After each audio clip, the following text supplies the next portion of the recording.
All right, Utah State Air Force. We've got Utah State or Air Force 8.5-point home favorites, 51 the total. And you may think, wow, Ian's picked Utah State Air Force as one of his games. Yeah, it's because I bet it already. That's why. I think we've got a great combination here of scheduling situational edge, matchup edge, and point spread value all on our side here to take the points with Utah State in this game against Air Force. First of all, situationally, Air Force off a big win against Navy, and it's a big win because the service academy teams get up to play the other service academies, whether it's Army, Navy, Air Force, Army, Air Force, Navy. Those are big games on the schedule. You put in a lot of time to prep and get ready for those games.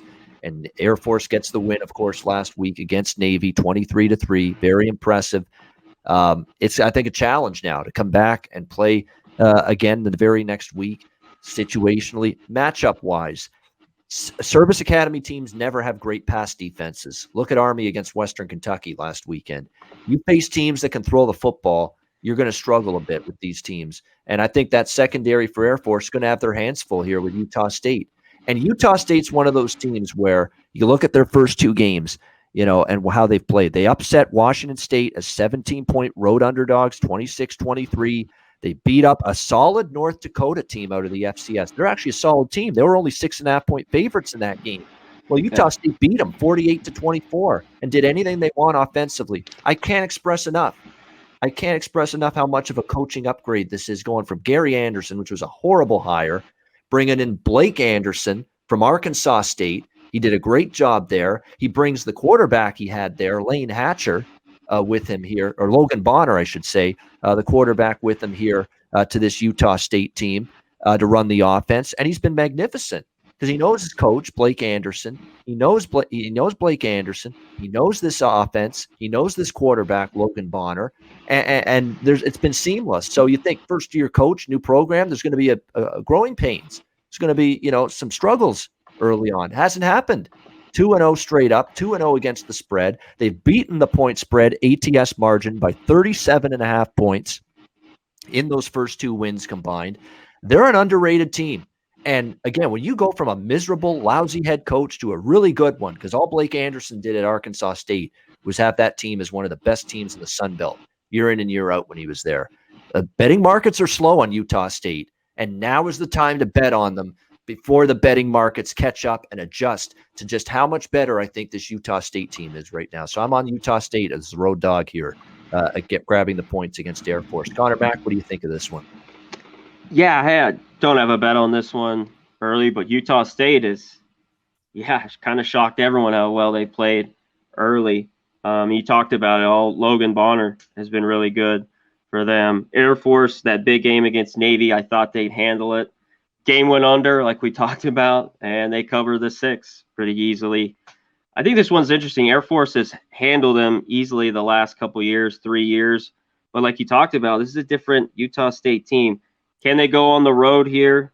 I lean them with the points. I haven't bet this game or gone crazy in depth with it like you have. But that'd be my lean initially. It's just a little bit of a step up. But I don't know. I mean, they beat Washington State up there and then took care of Dakota. So I lean the points with Utah State a little bit. All right, Grant, any opinion on this Mountain West conference matchup here, Utah State Air Force? Not too crazy. I haven't looked into it too much. I have some good, some very, very close friends that played hockey at Air Force when I was in college. So I've been to the campus many times. I know the lifestyle of Air Force student athletes. And it's a motherfucker, man. These kids are special people. Just to be able to play an athletic sport at this high level and, do everything else they do. My point being is I don't see a lull emotionally from Air Force, even after a service game win, which is literally the entire season for most service programs in most sports. You want to beat the other service. I don't see a lot of letdown, even though I just said that's the biggest win of the season, just because of their daily life, man. I mean, it's not like we're going to the bars and we're partying. We're up at 6 a.m. Someone's checking with a ruler if our bed was tucked in right. I don't see a letdown, The thing that worries me about Air Force is the number they're laying, one, and two, the pass. I think Utah State could beat them in the air. Excluding that, I don't have anything on it at this point. I don't know if it's nationally televised, but if you haven't watched an Air Force game, pretty cool to watch the jets fly by, and the stadium's right on the foot of the mountains. It's pretty awesome. Yeah, definitely. They were good against the run last week against North Dakota, Utah State, but obviously a different challenge here, triple option. But that's a great point by G. Martinez. Blake Anderson experienced with triple option versus Georgia Southern in the Sun Belt. That's true. He's had to prepare for that kind of offense before. So another thing that might make it possible for Utah State to hang in there against them.